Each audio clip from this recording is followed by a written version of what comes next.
Hello everyone, I am Sudhir Chakraborty and welcome back to my channel. In this video, I am going to discuss about final accounts with adjustments. ये जो chapter है final accounts ये दो हिस्सों में divided है. The first part is final accounts without adjustments and the second part is final accounts with adjustments. Final accounts without adjustments पे मैंने ऑलरेडी एक वीडियो बना रखा है, उसका लिंक मैंने डिस्क्रिप्शन पे दिया हुआ है. सो अगर आपको वीडियो चाहिए तो आप देख सकते हैं. एंड अगर आपका capital expenditure, revenue expenditure, deferred revenue expenditure, capital receipts, revenue receipts, operating profit, gross profit, net profit, अगर ये सारे कॉन्सेप्ट्स अगर आपके क्लियर नहीं है तो इन सारे कॉन्सेप्ट्स मैंने वीडियो बना रखे हैं, अलग अलग वीडियोस. उन सारे वीडियोस का लिंक मैंने डिस्क्रिप्शन पे दिया हुआ है. So if you want, you can watch those videos as well because in सारे concepts का direct connection है with the chapter, with this chapter final accounts. So let's proceed now. सबसे पहले हम लोग समझते हैं the concept of adjustments. तो ये adjustments का concept क्या होता है? See, final accounts as the name suggests, it is the final stage in accounting. साल के end में हम लोग बनाते हैं final accounts and इसका जो इंटेंशन है, the intention is to find out the true profit और loss of the business and the true financial position of the business, to find out true profit और loss and to find out the true financial position of the business. So in order to find out true profit and loss of the business, what we have to do is we have to take into consideration all the current year transactions, all the expenses and revenues which belongs to current year. We have to take it into consideration. चाहे कोई अगर कोई expense है current year का, वो हमने पे किया है कि नहीं किया है डजंट मैटर. अगर पे किया है तब तो जरूर रिकॉर्ड होगा फाइनल अकाउंट्स में. अगर हमने पे नहीं किया है, आउटस्टैंडिंग है, तब भी उसको रिकॉर्ड करना है फाइनल अकाउंट्स में, बिकॉज तभी जाके हम लोग सही प्रॉफिट या लॉस निकाल पाएंगे. Suppose let's take an example of rent. मुझे 12 महीने का रेंट देना है, लेकिन मैंने 10 महीने का रेंट दिया है. 2 महीने का रेंट मेरा ड्यू है. करंट फाइनेंशियल ईयर में 2 महीने का रेंट मेरा ड्यू है. सो क्या मैं वो 2 महीने का रेंट नहीं दिखाऊंगा फाइनल अकाउंट्स में, उसको रिकॉर्ड नहीं करूंगा? No, I have to record it. अगर मुझे सही प्रॉफिट या लॉस निकालना है तो I have to record the rent that I have paid for 10 months as well as the rent that I have not paid for 2 months. Similar case with revenues. अगर मेरा कोई इनकम ड्यू हो रहा है इसी साल करंट ईयर में, तो अगर मुझे जो पोर्शन मुझे मिल चुका है, the portion that I have already received, I will record it. And at the same time the portion that I have not received, that is the due amount, that also have to record. So the main point is current year के सारे transactions, whether it has been received or not or whether it has been paid or not, doesn't matter, we have to record it. Okay, जिसको हम लोग बोलते हैं accrual concept. So for example यहाँ पे आप देख सकते हैं, मैं फाइनेंशियल ईयर 2021 का अगर स्टेटमेंट बना रहा हूँ, so in that case suppose I have not made the payment for March 2021. मैंने वेजेस पे नहीं किया है for the month of March 2021. Okay, so in that case should I record it और not? Yes, I have to record it as outstanding wages. तभी जाके मेरा जो financial statements है वो ट्रू प्रॉफिट या लॉस शो करेगा. अगर मैंने कोई एक्सपेंसेस इस साल नहीं पे की हैं और अगर मैं उसको ओमिट कर देता हूँ, तो इससे क्या होगा ना, मेरा प्रॉफिट अनफेयरली बढ़ जाएगा, मेरा प्रॉफिट इंक्रीज हो जाएगा. Because as we know, expenses कम हो जाता है तो प्रॉफिट अपने आप बढ़ जाता है. ओके, सो अगर मैंने कोई एक्सपेंसेस नहीं किए हैं जो मुझे इस साल करने चाहिए थे और मैं उसको ओमिट कर देता हूँ फ्रॉम फाइनल अकाउंट्स, तो automatically it will increase my profit, which is wrong. ये गलत तरीका है प्रॉफिट को बढ़ाने का.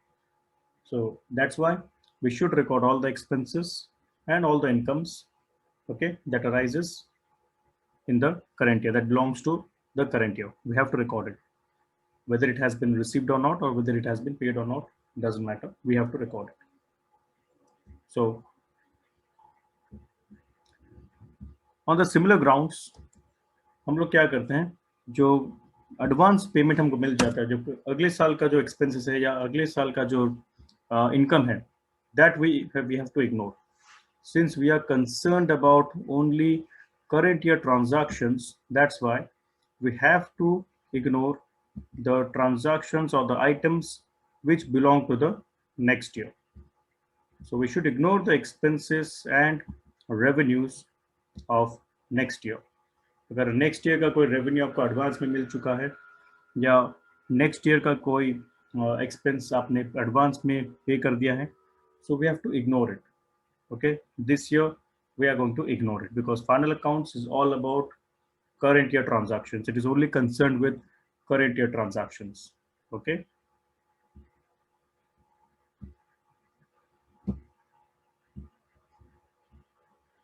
So next one.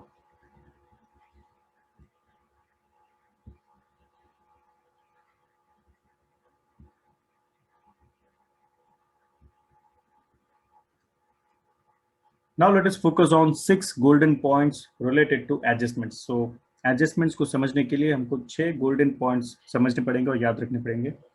So let us understand the 6 golden points. Number 1. Expenses incurred in the financial year, whether paid or not, are to be recorded or accounted. जैसे मैंने कहा कि कोई अगर एक्सपेंस है जो आपने इनकर किया है करंट फाइनेंशियल ईयर में, like rent, I have to pay my rent this year. So whether I have paid or not doesn't matter. I have to record it. मैंने पे किया है तो भी रिकॉर्ड करूंगा, नहीं पे किया तभी रिकॉर्ड करूंगा as outstanding. Incomes earned whether received or not are to be accounted. Expenses related to previous year and succeeding year are to be excluded. अगर पिछले साल का प्रीवियस ईयर का कोई एक्सपेंसेस अगर आपको दिख रहा है तो उसको इग्नोर करना है, एंड नेक्स्ट ईयर का मतलब कमिंग ईयर का अगर कोई एक्सपेंस दिख रहा है आपको तो उसको भी इग्नोर करना है. We are only concern with current year transactions, current year expenses and current year revenues. And similar case with incomes, previous year income and succeeding year ka income has to be ignored. And next very important point, if an item is appearing in the trial balance, then it is to be recorded only in one place. Remember this. अगर already आपका कोई item trial balance में appear कर रहा है, for example closing stock, अगर closing stock trial balance में appear कर रहा है तो उसका सिर्फ ट्रीटमेंट एक ही जगह पे होगा, that is in the balance sheet. So trial balance में अगर कोई आइटम अपीयर कर रहा है तो उसको हम लोग एक ही जगह पे ट्रीटमेंट देंगे, उसका एक बस सिंगल इफेक्ट होगा बिकॉज उसका डुअल इफेक्ट ऑलरेडी हो चुका है. So no need for dual effect. उसका बस एक ही जगह पे एंट्री होगा, या तो वो ट्रेडिंग में आएगा या फिर वो प्रॉफिट एंड लॉस में आएगा या फिर वो बैलेंस शीट में आएगा. ठीक है, डुअल इफेक्ट का कोई जरूरत नहीं है. Whereas अगर कोई आइटम ट्रायल बैलेंस के बाहर दिया हुआ है उसी को मेनली हम लोग एडजस्टमेंट बोलते हैं. So if an item is given outside the trial balance then उसको दो जगह पर रिकॉर्ड करना है, उसका डुअल इफेक्ट देना है बिकॉज वो ट्रायल बैलेंस में रिकॉर्ड नहीं हुआ है. It is not appearing in the trial balance, that means उसका डुअल इफेक्ट नहीं हुआ है, उसका जो डुअल एस्पेक्ट है वो रिकॉर्ड नहीं हुआ है. So we have to give the dual effect, we have to record the dual aspect of that particular item.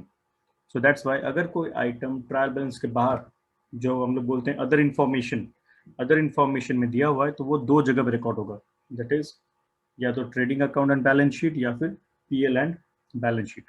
Balance sheet में तो पक्का आएगा, साथ ही साथ डिपेंड करता है कि या तो पीएल में आएगा या फिर ट्रेडिंग में आएगा. अगर फॉर एग्जाम्पल इनडायरेक्ट नेचर का है, इनडायरेक्ट नेचर का अगर आइटम है तो पीएल में आएगा, अगर डायरेक्ट नेचर का है तो ट्रेडिंग में आएगा. सो ये चीज़ याद रखिएगा, बहुत ही इंपॉर्टेंट पॉइंट है. अगर कोई पर्टिकुलर आइटम ट्रायल बैलेंस में अपीयर कर रहा है तो उसको हम लोग एक ही जगह पर रिकॉर्ड करेंगे, और अगर कोई आइटम ट्रायल बैलेंस के बाहर अपीयर कर रहा है अदर इन्फॉर्मेशन में तो उसको दोनों जगह पर रिकॉर्ड करेंगे, उसका डुअल इफेक्ट दिया जाएगा. ठीक है, नेक्स्ट. अभी सवाल है कि एडजस्टमेंट्स किस आइटम्स, कौन से आइटम्स का एडजस्टमेंट्स होता है, मेनली हम लोग कौन से आइटम्स का एडजस्टमेंट्स करते हैं. ये सवाल स्टूडेंट्स के माइंड में होता है नॉर्मली कि कौन से आइटम्स का एडजस्टमेंट्स हम लोग करते हैं. तो चलिए देखते हैं. Adjustments are made for outstanding expenses, prepaid expenses, accrued incomes, unearned incomes. unearned income means जो अगले नेक्स्ट ईयर का जो इनकम है जो हमको अभी से मिल चुका है, वो हमने अभी तक सर्विस वगैरह नहीं दिया है कुछ, लेकिन हमको एडवांस में मिल चुका है, that is why they are known as unearned incomes. And depreciation and provisions. So इन सारे आइटम्स का एडजस्टमेंट्स होता है. Okay, now let us have a look at the table. इसमें मैंने सारे आइटम्स के adjustment entry and treatment in trading account, PL account and balance sheet डाल रखे हैं. So you can have a look at this. इसमें से कुछ चीजों पे मैं हाईलाइट करना चाहूंगा, वो है additional bad debts. So just a minute, या so let us talk about additional bad debts. So additional bad debts का क्या ट्रीटमेंट होता है, let us see. So additional bad debts के केस में पहले हम लोग एंट्री करते हैं, जर्नल एंट्री होता है bad debts account debited to sundry debtors account, because debtors को लेस करना है, so debtors will be credited. And then debit side entry होगा, it is added to the bad debts account.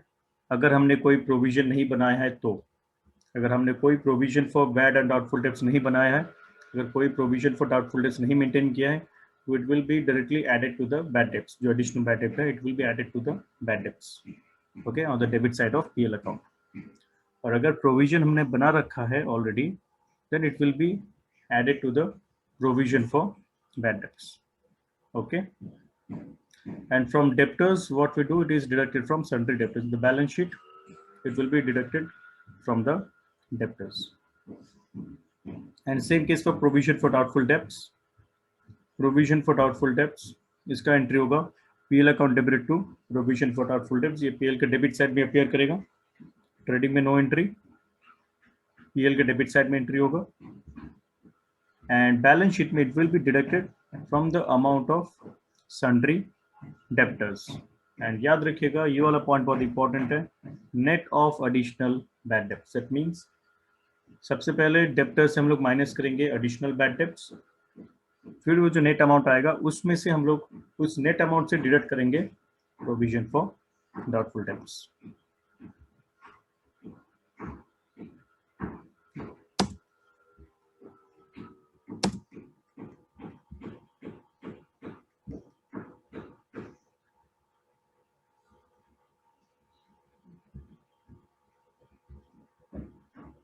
So next is provision for discount on debtors.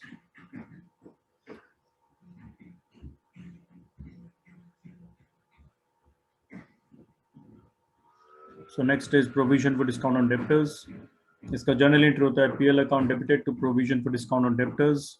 And trading में no entry, ये direct जाएगा PL account में, it's a PL item. And balance sheet में it will be deducted from sundry debtors. And this point is important, net of additional bad debts and provision for doubtful debts. And reserve for discount on creditors, reserve for discount on creditors में, this is a special kind of reserve. आप expect कर रहे हैं कि creditors आपको discount देंगे, तो उसी एक्सपेक्टेशन से हम लोग ये रिजर्व बना रहे हैं। So it's a credit side entry, since it's a gain it will appear on the credit side, and on the in the balance sheet it will be deducted from sundry creditors. Then let's focus on this one, abnormal loss of stock. This is a very important item. Abnormal loss of stock में क्या हो रहा है, हम लोग journal entry पास कर रहे हैं, loss of stock account debited to trading account. And इसका जो है इफेक्ट है, ये तीनों जगह पे शो करेगा। First of all, trading account में हम लोग सबसे पहले जानते हैं एब्नॉर्मल लॉस ऑफ स्टॉक का एग्जाम्पल क्या होता है। एब्नॉर्मल लॉस ऑफ स्टॉक का एग्जाम्पल है loss of stock by fire, loss of stock by fire. So सबसे पहले इसका जो ट्रीटमेंट होगा, ये होगा, हम लोग सबसे पहले इसको रिकॉर्ड करेंगे ट्रेडिंग अकाउंट में। तो ट्रेडिंग अकाउंट के क्रेडिट साइड में इसका एंट्री पास करेंगे। एंड क्या होगा, इसका टोटल वैल्यू, कौन सा वैल्यू अपीयर करेगा, the total value of loss of stock. Entire जो स्टॉक का वैल्यू जो आग में जल के डैमेज हो गया, तो टोटल वैल्यू हम लोग क्रेडिट साइड में डालेंगे। तो entire loss amount will B recorded on the credit side of trading account. Okay, then next entry will be in the PL account. तो PL अकाउंट में हम लोग वो पोर्शन डालेंगे जो हमको इंश्योरेंस कंपनी से कवरेज नहीं मिला। सपोज मेरा 1 लाख का स्टॉक आग में जल के डैमेज हो गया, तो मैंने इंश्योरेंस उस पर ले रखा था। तो इंश्योरेंस कंपनी ने 80,000 का कवरेज दिया, क्योंकि हमको पता है नॉर्मली इंश्योरेंस कंपनी का अपना ही कैलकुलेशंस होता है लॉस को वैल्यूएशन करने का। सो मुझे कवरेज मिला 80,000 रुपए का, एंड 20,000 का कवरेज मुझे नहीं मिला। सो जो 20,000 का मुझे मेरा जो लॉस कवर नहीं हुआ, that I had to bear. Okay, वो जो 20,000 का कवरेज नहीं मिला मुझे, जो मेरे लिए लॉस हो गया, जो मुझे नहीं मिला, that amount will be recorded in the PL debit side. Okay. And balance sheet में ये जो मेरा क्लेम एक्सेप्ट हुआ है 80,000 का, जो क्लेम एक्सेप्ट हो गया, वो तो इमीडिएटली नहीं मिलता है, उसको आने में 2-3 महीने लग जाते हैं. So that amount will be shown in the balance sheet as current asset because that is due. It will be treated as an accrued income, amount due but not receive. So 3 entry. पहला entry है credit side में जो total loss amount है वो आ जाएगा. Debit side में जो loss का कवरेज मुझे नहीं मिला फ्रॉम इंश्योरेंस वो आ जाएगा डेबिट साइड में पीएल अकाउंट के. And current asset sorry balance sheet में the amount which is due, मतलब जब the claim that has been accepted by the company, that is the 80,000 rupees, it will appear in the balance sheet as accrued income under current asset. Okay. And lastly, let's talk about goods sent on approval basis. Goods sent on approval basis का concept क्या होता है? देखिए, suppose 2 traders है, एक wholesaler है और एक रिटेलर है. तो वो जो होलसेलर एंड रिटेलर है वो दोनों आपस में कई सालों से ट्रेडिंग कर रहे हैं, दोनों में बहुत अच्छा रिलेशन है, एक बहुत अच्छा ट्रस्ट बिल्डअप हो चुका है. तो वो होलसेलर जो है वो क्या करता है ना, जब भी उसके पास कोई नया स्टॉक आता है वो रिटेलर के पास वो स्टॉक भेज देता है एज सैंपल. और अगर रिटेलर को वो स्टॉक पसंद आता है तो वो उसको रख लेता है एंड कुछ दिनों के अंदर पेमेंट कर देता है. तो दोनों में ये अंडरस्टैंडिंग है, ये होलसेलर एंड रिटेलर के बीच में there is a very good understanding. But कभी कभी क्या होता है कि फाइनेंशियल ईयर एंड हो जाता है या फाइनेंशियल ईयर खत्म होने वाला है एंड रिटेलर से कंफर्मेशन अभी तक नहीं आया है कि whether he wants to buy the product और नॉट. अभी तक कुछ कंफर्मेशन नहीं आया, तो the seller is not sure whether the buyer wants to buy the product और नॉट. क्या वो खरीदेगा या नहीं खरीदेगा, he is not sure. Okay. But the stock is not with him. Stock जो है वो उसके पास नहीं है, वो ऑलरेडी उसको भेज चुका है रिटेलर के पास. सपोज वो ऑलरेडी उसके कस्टमर के पास जा चुका है, बट सेल्स का अभी तक कंफर्मेशन नहीं मिला उसको. सो नॉर्मली क्या होता है इस केस में, सिंस फाइनेंशियल ईयर खत्म होने वाला है, अकाउंट्स क्लोज करने पड़ेंगे. So in that case what we do is, since we are not sure about the sales, पहले तो हमने उसको एज सेल दिखाया होगा. ओके. जब हमने सामान भेजा होगा तब उसको सेल दिखाया होगा. But since we are not sure now कि वो सेल्स एक्चुअली फ्रूटफुल होगा कि नहीं, तो हम लोग उसको रिवर्स कर देते हैं एंट्री को. तो जब हमने सेल किया होगा, एंट्री किया होगा debtors to sales account, but now where we want to cancel that transaction, we want to reverse it. So entry भी reverse हो जाएगा, तो entry हो जाएगा sales account debited to debtors account. And stock physically हमारे पास नहीं है, stock customer के पास है. So इसलिए हम लोग एक और entry पास करेंगे, stock with customers account debited to trading account. Because obviously stock का जो treatment है वो तो दिखाना ही पड़ेगा, वो तो वहाँ हमारे पास नहीं है, उसका हिसाब दिखाना पड़ेगा हमको. So it will be stock with customers account debited to trading account. And then trading side में ट्रेडिंग अकाउंट में क्रेडिट में एंट्री होगा.